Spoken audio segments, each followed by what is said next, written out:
બેટા, હમણાં રીચાબેનનો ફોન આવ્યો હતો. એ પૂછતા હતા કે તમારી દીકરીની હા છે કે ના છે. તો તું જવાબ આપી દે એટલે આપણે એને જવાબ આપી દઈએ. એટલે એ લોકો એની તૈયારી કરતા થાય, આપણે લોકો આપણી તૈયારી કરતા થઈએ. જો મારા તરફથી કોઈ ફોર્સ નથી. તને ગમે તો જ આપણે હા પાડવાની છે. તારા પપ્પાનો પણ ફોન હતો કે જો આ બધું નક્કી થઈ જાય ને તો પછી હું આવવાનું કંઈક પ્લાનિંગ કરું. મમ્મી, તમને ખબર છે ને કે મારી વિચારધારણા કેવી છે. કોઈને એકવાર મળીને હું નક્કી ના કરી શકું કે સામેવાળો વ્યક્તિ કેવો છે, અને આ તો આખી જિંદગીનો સવાલ છે. જો તમને યોગ્ય લાગતું હોય તો હા પાડી દો. આ તો કેવી વાત થઈ બેટા. જો મારા મત મુજબ તો માણસો સારા છે અને છોકરો પણ આમ કોઈ આઉટલાઈનનો નથી લાગતો. તારી હા હોય તો જ હા પાડવાની છે. મારે થોડું એ ઘરમાં રહેવાનું છે. રહેવાનું તો તારે છે ને. હા, પણ હું તમારી દીકરી છું ને, તો તમે જ મને કહો મારે શું કરવું જોઈએ. તમને છોકરો કેવો લાગ્યો? તમને લાગ્યું કે મને આખી જિંદગી સાચવી લે છે? હા, કારણ કે એ છોકરાને જોતા જેવું લાગ્યું કે આ વ્યક્તિ ભોળો છે. અને કદાચ એવું પણ બની શકે કે ઘરમાં નાનો દીકરો છે તો લાડકો પણ છે. એટલે આમ જોવા જઈએ ને તો એના મમ્મીનો સ્વભાવ પણ સારો છે, મોટા ભાઈનો સ્વભાવ પણ સારો છે. હા, બધાનો સ્વભાવ સારો છે. તો પછી આપણા લાયક માણસો છે. ઓકે મમ્મી, તમે એટલું ટેન્શન ના લો. જો તમને યોગ્ય લાગતું હોય ને તો મને કોઈ વાંધો નથી, કારણ કે તમે મારા માટે જે નિર્ણય લેશો એ સાચો જ હશે ને સારો હશે, મારા હિતમાં જ હશે. તો પછી મારે તારા પપ્પાને ફોન કરવો પડશે ને કે એના હિસાબે બધું નક્કી થઈ જાય એટલે આવે ને અહીંયા. હા, તો મને કાંઈ વાંધો નથી. તમે પપ્પાને પણ ફોન કરી દો. અને તમે એ લોકોને કહ્યું છે ને કે આપણે સગાઈ હમણાં નથી કરવી? કયું છે? અઠવાડિયા પહેલાં એ લોકો આવ્યા હતા. અત્યારે જવાબ લેવા માટે ફોન કર્યો છે. અને એવું હશે તો અત્યારે ખાલી જલ આપી દેશું, પછી સગાઈનું ગોઠવી દેશું. તમે મને તો પૂછી લીધું, પણ એ લોકોએ એમનો જવાબ ના આપ્યો. એમની તરફથી તો હા જ છે, બસ આપણી તરફથી જવાબ આપવાનો બાકી હતો. ફાઇન, તમે વાત કરી લો. આપણે જળ દઈ દઈશું અને 6-1 મહિના આસપાસ સગાઈ. વરસ દિવસ. હવે તો ખુશ ને? Thank you mummy. તમે પપ્પાને છે ને બોલાવીને કહી દેજો કે પહેલાં એકવાર છોકરાની સાથે સરખી વાત કરી લે, જાણી લે. આ વરસ દિવસ સગાઈ રાખવાની વાત આપણે કરીએ છીએ. બની શકે કે આપણે એમને વાત કરીએ અને એમની ના પણ આવી શકે. હા, બધું તું મારી ઉપર છોડી દે. આપણે કહેશું અને એ લોકો માની પણ જશે, કારણ કે માણસો સારા હોય ને તો એના ઉપર વિશ્વાસ આપણને આપોઆપ આવી જાય છે. અને વાત રહી તારા પપ્પાની, એટલે તારો કહેવાનો મતલબ એમ છે કે મને નિર્ણય લેતા નથી આવડતો, એટલે તારા પપ્પા છોકરો જોઈ લે અને પછી હા નાનો જવાબ આપે, પછી વાતને આગળ વધારી. ના ના, એટલે તમે બંને જઈને એમની સાથે ચોખવટ કરી લેજો. જો વરસ દિવસની આપણે વાત કરીએ છીએ, બની શકે ને કે કોઈ વરસ દિવસ ખમવા માટે તૈયાર ના પણ હોય. હમણાં તો ખબર છે ને કે એન્ગેજમેન્ટ થઈ ગઈ, ત્યારે તો વાત કરે કે અમે વરસ દિવસ સુધી લગ્ન નહીં કરીએ, 2 વર્ષ ખમીશું. અને 6 મહિના થાય ને ત્યાં ફોર્સ કરવા લાગે કે હવે લગ્ન કરી નાખીએ, લગ્ન કરી નાખીએ. એટલે કહું છું. પણ બધા માણસો સરખા તો ન જોઈને.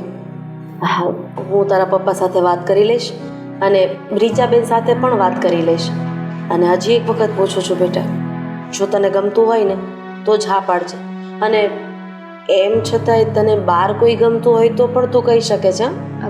તમને મને જોઈને લાગે છે કે મને કોઈ બહાર પસંદ હશે?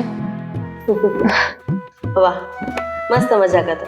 વિશ્વાસ તો હતો 110% કે હતો કે નહીં જ હોય આવું કંઈ.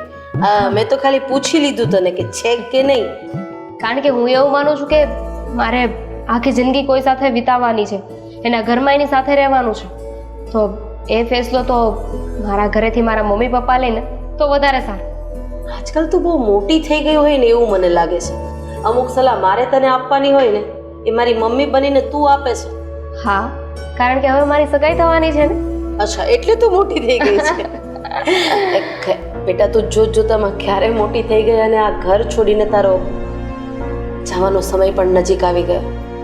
પણ મોકલવી તો નથી. ડોન્ટ વરી, હું નહીં જાઉં ને, અહીંયા જ રહીશ. ધક્કા મારીને કાઢી મૂકીશ.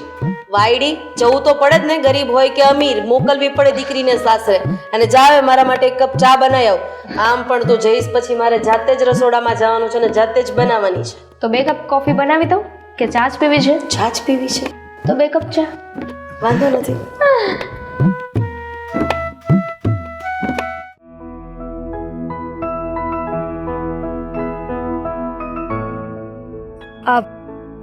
ભાભી, જય શ્રી કૃષ્ણ. જય શ્રી કૃષ્ણ. પણ ભાભી થોડું ઓકવર્ડ લાગે છે દામિની. તું મને મારા નામથી બોલાવી શકે છે. પણ તમે મારા કરતાં મોટા છો અને સંબંધમાં જોવા જાવ તો હવે તો તમે મારા જેઠાણી થવાના છો. તો જેઠાણીજી કેવું એના કરતાં તો ભાભી સારું લાગે ને?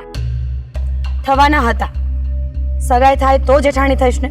જો દામિની, મેં તને એટલે જ મળવા બોલાવી છે કે તારે અને અશોકભાઈના સગાઈ નહીં કરવાની થાય. આ સગાઈ બંધ રાખવી પડશે. શું કામ? અમારે તો એવી કોઈ વાત નથી થઈ. તો તમે કેમ આવું કહો છો? કારણ કે આ ફેસલો મારો છે. મેં નિર્ણય કર્યો છે કે તારી અને અશોકભાઈની સગાઈ નહીં થાય. મેં ઘરમાં વાત નથી કરી, પણ હું કહી દઈશ. અને તું પણ અહીંયાથી જાય ને એટલે ઘરે વાત કરી દેજે. પણ શું કામ? હું જાણી શકું કે આવો ફેસલો તમે શું કામ લીધો? ઘરે કોઈને કઈ પ્રોબ્લેમ છે? મેં તને કહ્યું ને, તારે શું કામ જાણવી છે અમારા ઘરની પર્સનલ વાતો? અમારા ઘરમાં કોને શું પ્રોબ્લેમ છે, શું કામ સગાઈ નથી કરવી? મેં તને કહ્યું ને એટલે વાત પૂરી કે તારી અને અશોકભાઈની સગાઈ નહીં થાય. ભાભી, તો રીઝન વગર તો હું કઈ રીતે સગાઈ તોડું?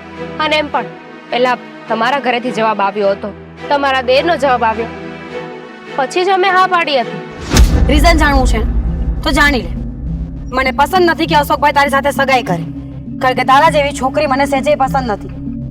તારો સ્વભાવ, તારી બોલી, તારી આ પહેરવાની સ્ટાઇલ, અમુક વસ્તુઓ મને સહેજે પસંદ નથી, એટલે સગાઈ નહીં થાય. પણ હજુ ક્યાં લગ્ન થયા છે? લગ્ન પછી તો હું પણ તમારી જેમ સાડી અને ડ્રેસ જ પહેરીશ ને. અત્યારે પહેર્યું એમાં શું વાંધો છે? અને મારી બોલવાની સ્ટાઇલ તો મેં ક્યાં તમને કાળા ધોળા કહી દીધા છે? કહેતી પણ નહીં, એવી હિંમત ક્યારેય કરતી પણ નહીં. મેં તને કહ્યું ને, મને વધારે બહેસ કરવામાં કોઈ રસ નથી. જે છે એ હું તને કહું છું. અશોકભાઈ ભોળા છે, એમને તો ખબર જ નથી પડતી ને કે દેખાવ ઉપર ન મરવાનું હોય. માણસનો સ્વભાવ, માણસનું બેકગ્રાઉન્ડ બધું જાણવું જોઈએ. એમણે કંઈ જાણ્યું નહીં ને એટલે મારે અત્યારે આ બોલવું પડે છે. માફ કરજો ભાભી, પણ મારે સગાઈ કરવી કે ના કરવી એ ફેસલો હું અને મારા મમ્મી લઈશું. મારા એકના ફેસલા લેવાથી કંઈ નહીં થાય. મારા મમ્મીની પણ આ સગાઈ માટે મંજૂરી છે. એમને મારે શું જવાબ આપો? મને શું ખબર? કહી દે કે મને બીજું કોઈ ગમે છે, મને અશોક નથી ગમતો. અરે તારા જેવી છોકરીઓ પાસે તો 50 બાના મળી જાય ને. મારા જેવી એટલે કેવા શું માંગો છો?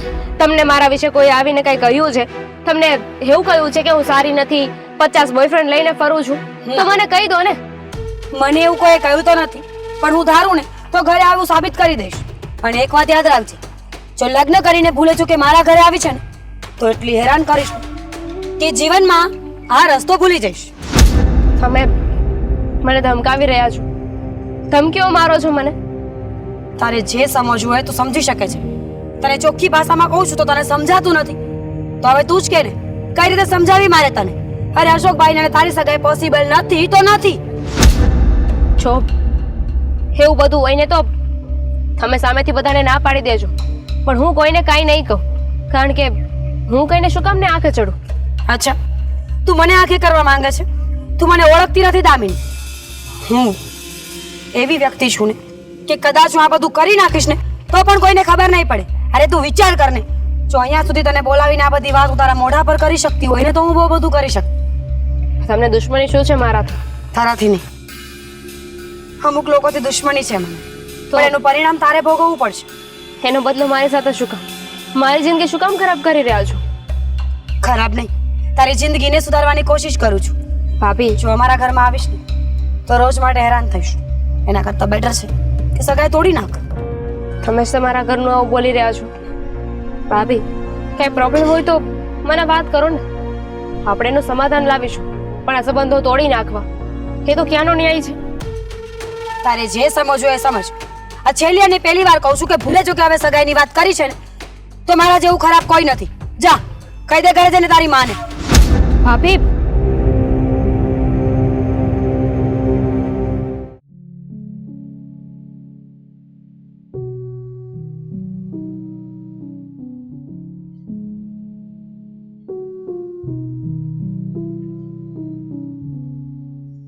હા આવી ગઈ બેટા. શું થયું, તારી ફ્રેન્ડ ઘરે હતી કે નહીં? નહીં, હું નથી મળી એને. તો એના ઘરે ગઈ હતી ને કેમ પાછી આવી ગઈ? નતી એ ઘરે તો ફોન કરીને જવાય ને. મમ્મી કઈ રીતે વાત કરું ને એ સમજાતું નથી મને. હા, તારું મોઢું મને કંઈક અલગ જ કહી રહ્યું છે. શું થયું છે? શું વાત છે? મમ્મી મને અત્યારે રસ્તામાં અશોકના ભાભી મળ્યા હતા, મીરા ભાભી. હા હા, શું કહેતા હતા? ખબર નહીં પણ એમની વાતો મને સમજાતી નહોતી. એમણે મને કહ્યું કે તું મારા દેર સાથે સગાઈ ના કરતી, મને સગાઈ કરવાની ના પાડી દીધી અને ધમકીઓ આપતા હતા. હા તો શું વાત કરે છે?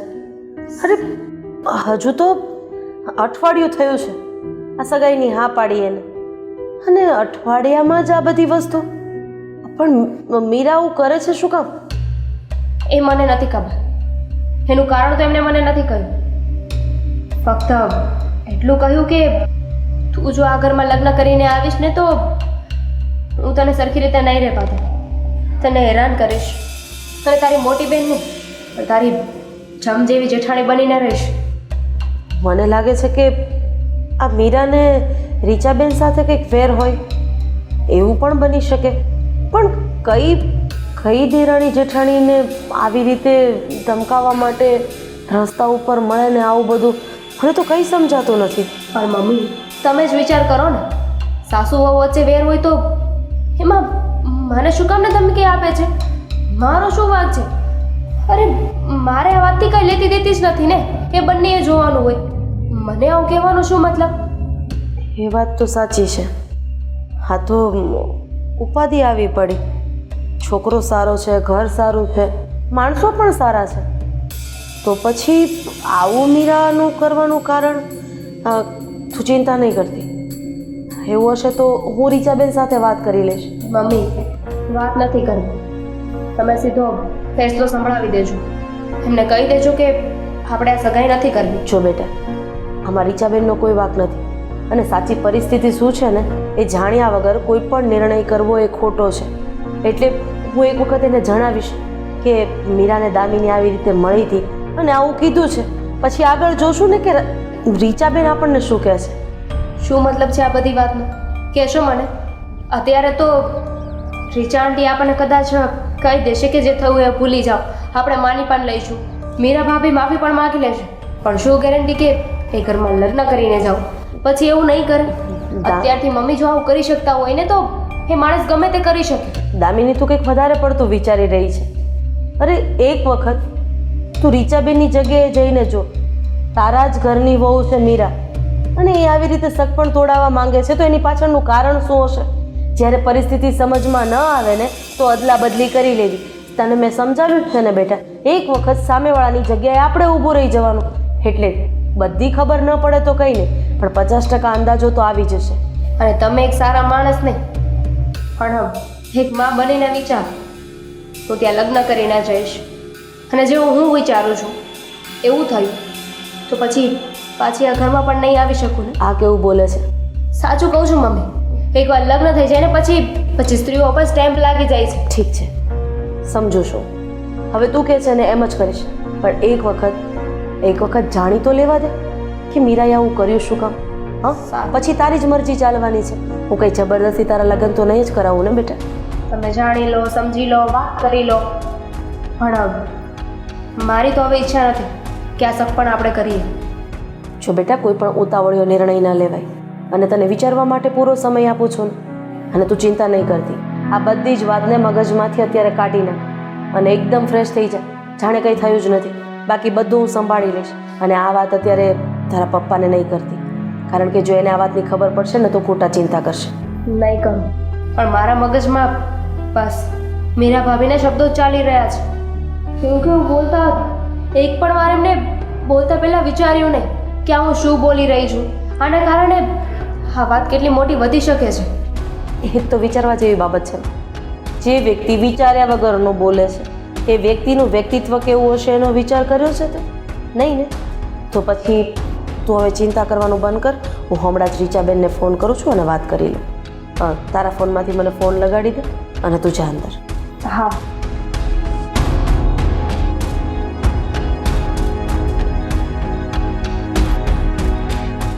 જય શ્રી કૃષ્ણ રીચાબેન. આજે તો આવે ને એટલી જ વાર છે. છું એને સરસ ભટકીને આવી ગયા. લે, કોણ ભટેકો વાગ્યું તું? તમે તો ભટકીને તો તમે પણ આવ્યા એવું લાગે છે. આ શ્વાસ ચડ્યો છે. બહાર ગયા તા?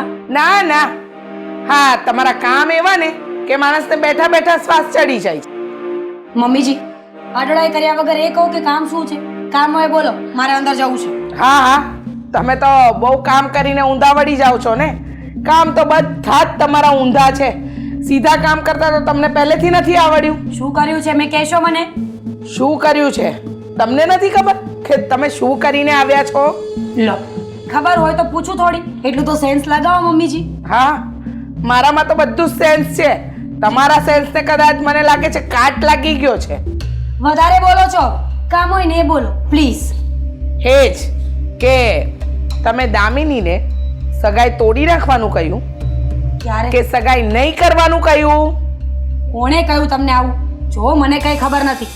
ખોટી ખોટી અફવાઓ શું મળે? તમે તો ચાલુ પડી જાઓ છો. મને કઈ ખબર નથી. ઓહો, બહુ બનાવટી ના બનો તો ના ચાલે. હા, અત્યારે જે તમે કરી રહ્યા છો ને એ બધા જ તમારા નખરા મને ખબર પડે છે. એટલે કહેવા શું માંગો છો? પ્રૂફ શું છે કે હું કાંઈ બોલી હોય? હા હા હા, રાધાબેનનો ફોન આવ્યો હતો. શું? એ જ કે તમને દામિની બજારમાં મળી હતી અને દામિનીને મન ફાવે એવું બોલ્યા અને કહ્યું કે સગાઈ નથી કરવી, સગાઈની ના પાડી દે. આ બધું કોણે કહ્યું? રાધાબેનનો ફોન આવ્યો હતો. હા આવું કહ્યું? હા. હા તો કહ્યું તું. હવે હું જેને કહીને આવી છું કે સગાઈ નહીં થાય. આ સગાઈની રાહ રાખવાની કોઈ જરૂર નથી. અચ્છા, હવે તમે નક્કી કરશો કે મારા દીકરાની સગાઈ કોની સાથે થશે ને કોની સાથે નહીં? મમ્મીજી, તમે ભૂલો નહીં ને કે હું આ ઘરની વહુ છું. મારો પૂરો અધિકાર છે. કોઈ પણ વ્યવહારિક વાત ચાલતી હોય ને ત્યાં વચ્ચે બોલવાનો. હા, વહુ તો છો, પણ વહુ જેવા એકેય લક્ષણ તમે બતાવ્યા નથી. અચ્છા, એમ તો તમે પણ સાસુ જેવા વર્તન ક્યાં કરો છો? તમને ખબર છે ને, મને તમારા પર ખુન્નસ છે. તમે જ્યાં સુધી મારી માફી નહીં માંગો ને ત્યાં સુધી હું આ સગાઈ નહીં થવા દઉં. શું કહ્યું? માફી તમારી? હા. પહેલા જણાવશો મારે માફી શેની માંગવાની અને એ પણ તમારી? કેમ માંગવી જ પડે ને ભૂલ કરી હોય તો. આ 17 વાર તમે મને બોલો છો છપ્પર પગી છે, વાંજણી છે, અપલખણ વાળી છે. જ્યાં સુધી આ બધી વસ્તુઓની માફી નહીં માંગો, તમારા દીધેલા શબ્દો પાછા નહીં વાળો ને ત્યાં સુધી હું આ સગાઈ નહીં થવા દઉં. તો હું પણ જોઉં છું ને કે મારા દીકરાની સગાઈ તમે કઈ રીતે તોડો છો. હા, મમ્મીજી, ભૂલો નહીં કે હું આ ઘરની વહુ છું.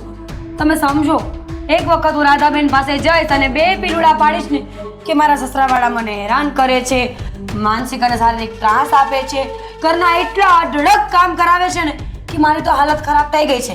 અને જો તમારી દીકરી અમારા ઘરમાં આવશે ને તો એની સાથે પણ આવું જ કંઈક થશે. બરાબર છે, એકદમ સાચી વાત કહી. નોટંકી કરવામાં તો તું નંબર 1 છે. અને મેં કહ્યું એમ કે છપ્પર પગી, એમાં કોઈ જ મને શરમ નથી કે મને પસ્તાવો પણ નથી. અને હું અને તમારી માફી માંગીશ એ તો તમે વાત ભૂલી જ જાઓ. મારા દીકરાની સગાઈ હું દામિની સાથે કરાવીને રહીશ. કેમ કરાવીને એ મારો વિષય છે. કરી લો, જેટલા હાથ પગ મારવા હોય ને એટલા મારી લો. પણ એક વાત યાદ રાખજો, જ્યાં સુધી મારી માફી માંગવામાં નહીં આવે ને ત્યાં સુધી આ સગાઈ પોસિબલ નથી. તમે તો આ દેશના વડાપ્રધાન છો ને કે તમારી માફી નહીં માંગે તો આ દેશનું તંત્ર હલી જશે, એમ મારા ઘરનું તંત્ર હલી જશે. મમ્મીજી, મેં ક્યાં કહ્યું કે હું વડાપ્રધાન છું? તમે સમજો, વડાપ્રધાન હોય ને મારી પાસે એવો કઈ હોદ્દો હોય ને તો હું માણસને ભડાકે દઉં, એની સાથે ઝઘડો થોડી કરું. હા હા, પણ તમારા જેવાને એવા પદ મળે નહીં. સમજી ગયા? મને જે પદ મળ્યું છે ને એ મારા માટે બહુ છે. અને એક વાત હજુ પણ સાંભળી લેજો, જ્યાં સુધી તમે મારી માફી નહીં માંગો ને ત્યાં સુધી. હા, સગાઈ તો ઠીક, કદાચ આ સગાઈ તૂટી ગઈ અને બીજે વાત ચલાવીને તો ત્યાં પણ સગાઈ તો હું નહીં જ થવા દઉં. માફી તો હું તમારી નહીં જ માંગુ. અને તમને લાગતું હોય ને કે તમે મારા દીકરાની સગાઈ નહીં થવા દો, તો તમારે જેટલા હાથ પગ મારવા હોય ને મારી લો. હા, હું જોઉં છું કે મારા દીકરાની સગાઈ કેમ નથી થતી. જોયા કરજો, આંખોમાં મોતિયો આવી ગયો હોય ને તો ઉતરાવી લો, એટલે જોવામાં ઈઝી પડશે. ઓહો હો હો, લો બોલો. એને એમ લાગે છે કે એના કહેવાથી મારા દીકરાની સગાઈ તૂટી જશે. રાધાબેનને એવી રીતે ભરમાવીને આવીશ ને કે રાધાબેને મારી હામાં હા ઉમેરવી જ પડશે. અને છપ્પર પગીને છપ્પર પગી જ કહેવાય.